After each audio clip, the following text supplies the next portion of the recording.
On t'a fait croire que pour investir en immobilier, il faut plus de 50 000 euros. Et le truc, c'est que c'est complètement faux. Même avec un petit budget, tu pourrais au moins démarrer à faire fructifier ton argent.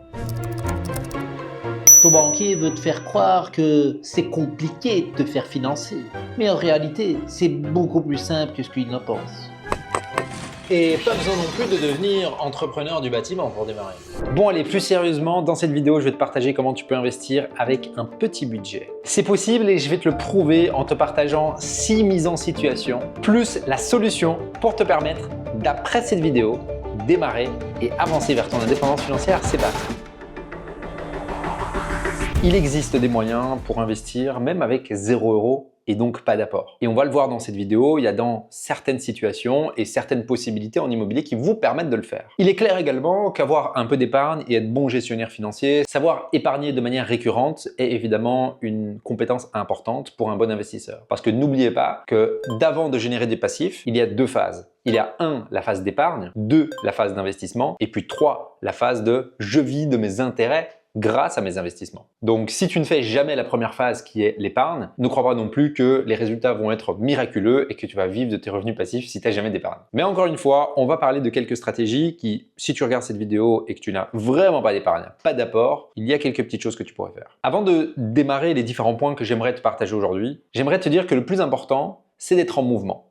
Qu'est-ce que je veux dire par là? Peut-être qu'aujourd'hui, tu as une petite capacité d'emprunt. Peut-être qu'aujourd'hui, tu peux acheter 30, 50, 60, 100 000 euros d'immobilier ou d'autres choses. Le plus important que j'ai remarqué et que je remarque chez les personnes qui ont du succès financièrement, c'est qu'en fait, ils sont toujours en mouvement. Dans le sens où si la banque peut leur prêter 50 000 euros, ils vont prendre ce 50 000 euros et ce 50 000 euros, ils vont en faire quelque chose qui va leur rapporter plus d'argent. Que ce soit un projet d'achat-revente, que ce soit un petit projet immobilier locatif, on va le voir plus bas. Quelles sont les solutions par rapport à ta situation. Parce qu'encore une fois, dans cette vidéo, je veux vraiment te partager des situations concrètes et qu'est-ce que tu peux faire par rapport à cette situation. Et tu verras que les 6 situations que je vais citer plus bas, ce sont 99% des situations qui devraient arriver. Donc, je suis certain que tu vas te reconnaître dans une de celles-ci. Ce que je veux dire, retiens, c'est avance. Chaque année, utilise le crédit pour t'enrichir. Parce que n'oublie pas que le crédit, c'est littéralement la 8e ou la 9e merveille du monde. Je ne sais même pas combien est-ce qu'il y en a. Dans le sens où tu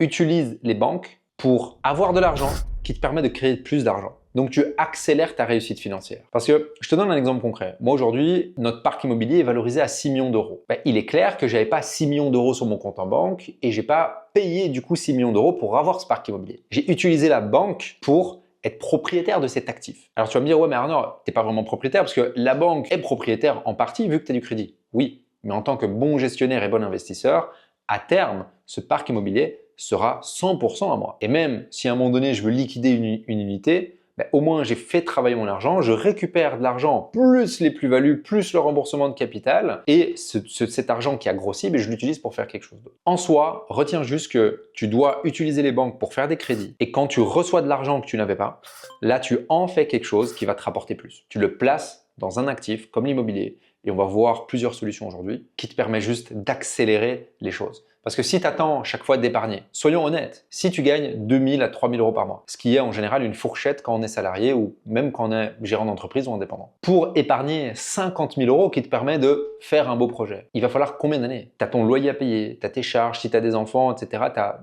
de l'électricité, tu as du gaz. Tu as des choses à payer tous les mois. Donc, si tu gagnes, on va dire 2 500 euros par mois, tu as un loyer à 1 000, puis tu dois payer ton alimentation, les restos, les loisirs, les hobbies, le sport, la santé, etc. Qu'est-ce que tu peux honnêtement épargner tous les mois? Peut-être 500 euros. Si tu gagnes 2 500 et que tu épargnes 500 euros, c'est déjà très bien. Mais 500 euros sur une année, ça fait 6 000. Ça veut dire que pour avoir 50 000 euros, tu dois quasi épargner 10 ans. Je veux dire, moi, aujourd'hui, j'ai 34 ans. Comment ça se fait que moi, j'ai 6 millions de patrimoine? C'est pas parce que j'ai attendu d'épargner. Non, c'est parce que j'ai utilisé de l'argent que j'avais pas grâce aux banques et que cet argent, je l'ai utilisé pour en créer plus et je l'ai bien placé. Donc, démarrons et voyons les situations et les solutions que tu vas pouvoir mettre en place dépendant de ta situation. Alors, la situation numéro 1, c'est que tu as une situation financièrement stable, donc c'est-à-dire que tu es en contrat de travail depuis 1 an et demi, 2 ans minimum. Tu as 20 000 ou plus d'épargne et tu es déjà propriétaire de ta résidence principale depuis un petit moment. Ça, c'est une situation que les banques adorent. Pourquoi? Parce que tu as une situation professionnelle et financière qui est stable, donc ton endettement et ta capacité d'emprunt va être certainement disponible. Tu as un petit peu d'épargne et en plus de ça, tu as déjà une propriété. Si tu as bien acheté, tu dois déjà avoir de la place là-bas pour l'utiliser en garantie immobilière. Dans cette situation, si tu n'es pas en train d'avancer vers un projet d'investissement, c'est très grave parce que là, tu as tout ce qu'il faut. La seule chose qu'il va falloir éventuellement considérer, c'est vraiment ta capacité d'emprunt parce que imagine que tu gagnes 2005 mais que tu as ta résidence principale qui te coûte 1 000 € de crédit tous les mois. Là, au niveau de ton endettement, il va falloir faire quelque chose. Mais évidemment, il y a des solutions dépendant de ta situation. Ce que je veux te dire, dans cette situation, les banques aiment bien. Tu as suffisamment de levier. Il va juste falloir checker la capacité d'emprunt pour voir jusqu'où tu peux aller, quel projet. Mais tu vas pouvoir faire du crédit, tu vas pouvoir t'enrichir, comme je le disais il y a un moment, avec l'argent des banques. Donc fonce, fonce, fonce si tu as cette situation. La situation numéro 2, c'est une situation qu'on voit énormément. Tu as une situation qui est financièrement stable, donc à nouveau tu as un travail depuis 1 an et demi, 2 ans, CDI, où tu enchaînes les CDD. Il faut savoir que les banques aiment bien les enchaînements de CDD dans un même secteur. Donc si tu es bouché pendant 6 mois avec le même contrat, le même employeur, et puis il te prolonge pendant 6 mois, et puis il te reprolonge pendant 6 mois, finalement tu as 1 an et demi de CDD, mais dans le même secteur, chez le même employeur. Donc les banques aiment bien. Si par contre tu fais 6 mois en tant que boucher, puis tu fais 6 mois en tant que mécanicien, puis tu fais 6 mois en tant que prof de sport, là les banques elles n'aiment pas, elles vont voir qu'il n'y a pas de stabilité. Par contre, tu n'as pas d'épargne, mais tu as des proches qui sont propriétaires et qui sont OK de t'aider dans tes investissements. Quand je dis proches, on parle de parents, frères, sœurs. En général, c'est principalement ça. On pourrait aller un petit peu plus loin dans les familles, mais à voir avec un notaire pour être certain. Donc imagine que tu es dans cette situation financièrement stable, tu n'as pas d'épargne, mais tes parents ont une résidence principale et ça fait des années qu'ils l'ont, ils ont ou bien plus de crédit dessus ou bien remboursé une grosse partie du crédit. Et ils sont OK de t'aider à te développer dans l'investissement immobilier. Alors là, c'est super. Pourquoi? Parce que tu as la capacité d'emprunt, tu as de l'endettement disponible, vu ta situation financièrement stable, mais par contre, tu n'as pas de levier. Mais comme tes parents en ont, ben toi, tu vas pouvoir faire ce qu'on appelle une affectation hypothécaire, donc affecter leur bien, le mettre en garantie pour ton projet. C'est un mécanisme qui est extrêmement bien et beaucoup utilisé par des personnes que nous avons accompagnées dans notre accompagnement Libre TFG, qui permet de démarrer finalement sans apport quasi. Quand on parlait tout à l'heure à l'introduction de solutions si tu n'as pas d'apport, là, c'est une vraie solution. Parce que imagine, tes parents ont une résidence principale qui coûte 250 000 € et ils n'ont plus de crédit dessus. Ben, ce que tu peux faire, c'est que ces 250 000 €, tu vas pouvoir les mettre en garantie pour ton projet. Et 250 000 €, c'est une grosse garantie. Donc, je suis assez certain que tu vas pouvoir être finançable à 125%, dépendant de la taille du projet évidemment. Mais si tu gagnes 2000, 2005, 3000, ta capacité d'emprunt va être limitée. Et du coup, tu ne vas pas pouvoir faire un projet à 1 million d'euros. Tu vas peut-être pouvoir faire un projet, je sais pas, entre 250 et 500 000 € grand maximum. Donc, avec 250 000 € de garantie immobilière en affectation de la maison de tes parents, tu as suffisamment pour pouvoir couvrir. Tu m'apportes 250 000 € et tu veux 250 000 €, bah, le risque, il est zéro pour nous. On te prête tout. Pourquoi? Parce que le jour où tu déconnes et tu rembourses pas tes crédits, qu'est-ce qu'ils vont faire? Ils vont venir récupérer la maison, ils vont se dire « Hey, votre fils là ou votre fille, il déconne, on va vendre votre bien et on va récupérer l'argent qu'il nous doit parce qu'il n'arrive pas à payer son crédit. » C'est ça qui va se passer. Et c'est le seul risque. Finalement, eux, bah, ils vont pas avoir une mensualité plus grande, ça va pas les impacter d'une certaine manière. Ça va les impacter uniquement si vous ne payez pas votre crédit. Et c'est juste ça la différence. Et ce qui est cool, c'est qu'on peut sortir la garantie qu'on a prise. Imaginons qu'on a acheté ce bien à 250 000 € et qu'on avait pris une garantie ici. Ben, à un moment donné, quand on a remboursé du capital et à un moment donné, quand la plus-value latente a joué son rôle, ben, ce qu'on peut faire, c'est qu'on peut libérer la garantie qu'on avait prise parce qu'on peut démontrer à la banque qu'on a suffisamment de valeur sur le bien qu'on a acheté pour laisser tranquille la garantie des parents. C'est une question de chiffres, d'accord? Mais c'est complètement faisable dans la théorie. Situation numéro 3. Tu as une situation financièrement stable à nouveau et tu as compris c'est quoi une situation financièrement stable. Tu as entre 5 à 15 000 € d'épargne et tu es primo-acquéreur. C'est également une des situations qu'on voit le plus souvent. Et là, dans cette situation, on se dit, est-ce que j'achète ma résidence principale ou est-ce que je investis directement? Et là, il va falloir considérer que quand on achète un bien en Belgique, que ce soit à Bruxelles, en Wallonie ou même en Flandre, on a un avantage primo-acquéreur qui est important. Et du coup, le meilleur conseil que je peux vous donner, c'est d'acheter votre résidence principale pour démarrer. Ça va à contre-courant de ce que j'ai l'habitude de dire, mais il n'y a rien à faire. Utilisez les mécanismes primo-acquéreurs et du coup les avantages fiscaux que l'État vous donne, pour une fois qu'il nous donne quelque chose, ça vous permet de démarrer sur les chapeaux de roue. Parce qu'en Wallonie et à Bruxelles ou en Flandre, pour 5 à 15 000 euros, sur un montant d'acquisition bien spécifique, en général on va tourner entre 150 et 200 000 euros, on va pouvoir, pour uniquement 5 à 15 000, être propriétaire d'un bien immobilier qui vaut, lui, 150 à 200 000 euros. Donc, est-ce que ça vaut la peine de mettre 10 000 balles pour être propriétaire d'un bien qui en vaut 200 000?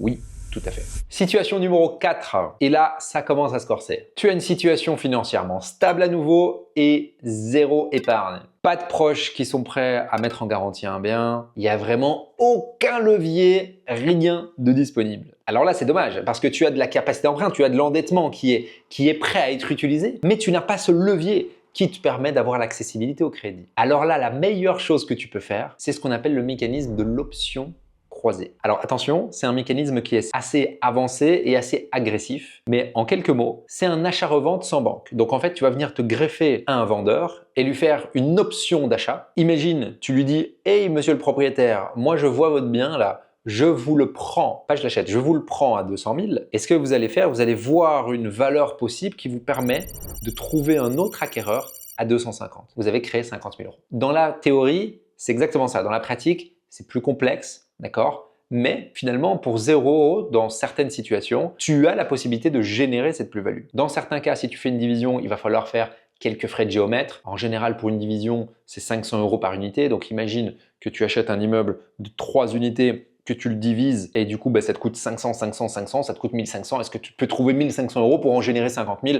Je pense que voilà, tu peux demander un petit prêt à quelqu'un pour y arriver. Maintenant, encore une fois, attention, voilà, je donne l'information, mais ce n'est pas facile à faire. L'option croisée, comme j'ai dit, c'est assez next level. Il faut vraiment bien être informé sur comment le réaliser et idéalement être accompagné. D'ailleurs, si tu souhaites, j'ai une formation que je te donne complètement gratuite sur l'option croisée. Tu peux aller la récupérer juste en dessous et profiter et voir si tu peux arriver à générer tes 50 000 euros grâce à cette méthodologie. Situation numéro 5. Et là, on bascule du côté « je n'ai pas de situation financièrement stable ». Parce que jusqu'à présent, les 4 situations précédentes, on avait chaque fois des situations où tu avais une situation financièrement stable. Donc, tu avais un travail depuis un certain temps. Ici, cette situation numéro 5, tu n'as pas de situation de travail fixe et stable. Donc concrètement, tu es au chômage, tu es au CPS, tu viens de démarrer il y a 1 mois et demi ton CDI, tu enchaînes les CDD mais tu changes chaque fois de secteur, ce genre de situation. Mais par contre, tu as 10 à 20 000 euros d'épargne et tu dis bah, « j'ai envie de faire travailler cet argent, je veux faire quelque chose, est-ce que j'ai quand même pas l'accès au crédit parce que j'ai de l'épargne ?» Eh bien là, la meilleure chose à faire, il y en a 2 en fait. La première, c'est comme la situation précédente. Moi, ce que je ferai à ta place, c'est qu'avec ce 10-15 000 euros, je ferai un deal d'option. Parce que, tu l'as compris, dans l'option croisée,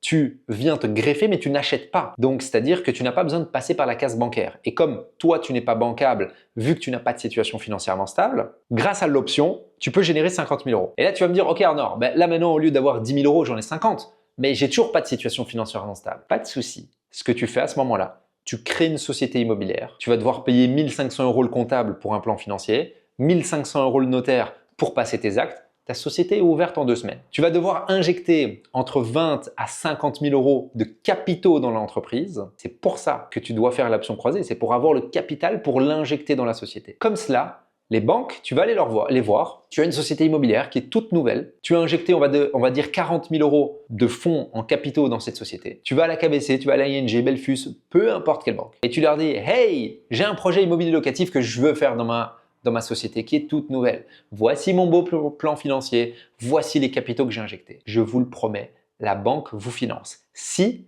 vous apportez un deal qui au minimum s'autofinance, c'est-à-dire vous apportez une opportunité immobilière locative qui va vous générer, je donne un exemple, 2 000 euros de revenus de loyer tous les mois et vous avez un crédit à 1500.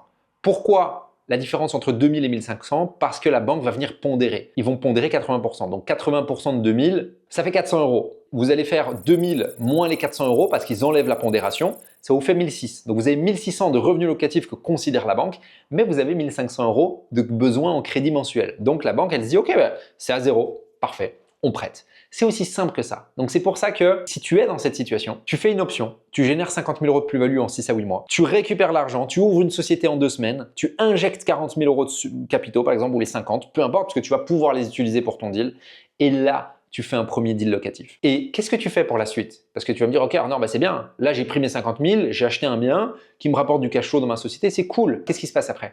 Comme tu sais faire de l'option, chaque année tu fais un deal d'option croisée qui te génère 50 000 €. Chaque année 50 000 € tu le prends, tu le mets dans un bien locatif. Et tu fais ça tous les ans, donc tu fais 2 deals, tu fais un deal d'option, un deal locatif, un deal d'option, un deal locatif. Tous les ans, tu crées de l'argent via ta compétence et tu te mets à l'abri en achetant des biens que tu gardes. Imagine que tu fais ça pendant 5 ans, tu as 5 biens qui te génèrent du cash. La dernière situation, c'est tu n'as pas de situation financièrement stable, tu n'as pas d'épargne et surtout, tu es jeune. Là, la meilleure chose que tu peux faire, le meilleur investissement, c'est de te former. Parce que je crois fondamentalement qu'entre 15 à 20 ans, même entre 15 à 25 ans, on ne doit pas être focus argent, on doit être focus compétence. Plus tu deviens compétent, plus ta valeur sur le marché augmente. Et quand ta valeur sur le marché augmente, ou bien tu es mieux payé, ou bien tout simplement tu as des compétences qui te permettent de générer de l'argent. Moi aujourd'hui, je ne vais pas vous mentir, je ressens une énorme confiance en moi pour une raison. Mon parc immobilier où il y a Hiroshima qui peut atteindre Bruxelles, où il y a, je sais pas, un Covid 2000 puissance 4, tout mon parc immobilier brûle ou tout mon parc immobilier est inexistant. La seule chose qui me reste, c'est ce qu'il y a là-dedans. C'est le fait que je sais comment trouver des biens, comment les faire financer, comment en générer de l'argent, comment créer des entreprises, comment créer des systèmes qui vont me permettre de me créer ma liberté. Et ça, il n'y a que moi qui l'ai. Il n'y a personne qui peut me l'enlever à moins que j'ai une maladie. Et c'est pour ça que je prends énormément soin de ma santé. Donc, si tu n'as pas d'argent, et que tu n'as pas de situation financièrement stable et que tu es jeune. Parce que si tu n'es pas jeune, là je te dirais, prends un peu de risque. Si tu as au-dessus de 25-30 ans, il faut y aller là. Là, tu vas avoir des enfants, tu as une famille à nourrir. C'est peut-être mieux d'aller faire un achat-revente en option croisée comme je te le disais. Et si tu n'as pas été téléchargé la formation gratuite, va la prendre si ça t'intéresse. Mais si tu es jeune et que tu n'as pas d'épargne, tu n'as pas de situation financière, slow down, forme-toi, apprends et mets là-bas des choses. Donc tu l'as compris, peu importe ta situation, tu peux toujours faire quelque chose qui va te permettre d'avancer et d'arriver à utiliser les banques pour faire du crédit ou arriver à utiliser des méthodologies pour créer de l'argent qui te permettent d'avancer. La pire des choses que tu peux faire, c'est te dire « Oh, attends, je vais attendre d'épargner. Oh, mais je suis encore trop jeune. Oh, mais c'est pas le bon moment, j'ai pas d'ol le dimanche matin. » Non, non, non. Il faut que tu aies un sens d'urgence et que si tu souhaites l'indépendance financière, c'est que tu bouges maintenant. Et que chaque semaine, il y a des actions qui soient réalisées. Parce que les gens qui obtiennent une indépendance financière, les gens qui ont la vie de leurs rêves, c'est des gens qui ont énormément travaillé. Personnellement, je travaille depuis 12 ans comme un fou pour créer un parc qui aujourd'hui me génère des revenus qui me permettront de plus jamais travailler de ma vie, si je le veux. Et je veux que tu aies ce choix également. Alors, si tu as envie d'avancer, encore une fois, je t'offre une formation complètement gratuite sur l'option croisée. Comment est-ce que tu peux générer en 6 à 8 mois 50 000 € de plus-value? Tu peux aller la chercher en description. Tu peux créer ton cash, ouvrir ta boîte si tu le souhaites ou juste avoir plus de cash pour plus investir, pour envoyer plus la sauce et pour le plus rapidement te mettre à l'abri. Le plus rapidement avoir une pension qui ne dépend plus de l'État. Le plus rapidement faire plus de voyages. Le plus rapidement payer tes factures avec moins de stress. Le plus rapidement vivre et non survivre. C'était Arnaud. Bienvenue dans le mouvement de liberté Libre TFG. Si tu ne me connais pas, je te dis à très vite dans une prochaine vidéo.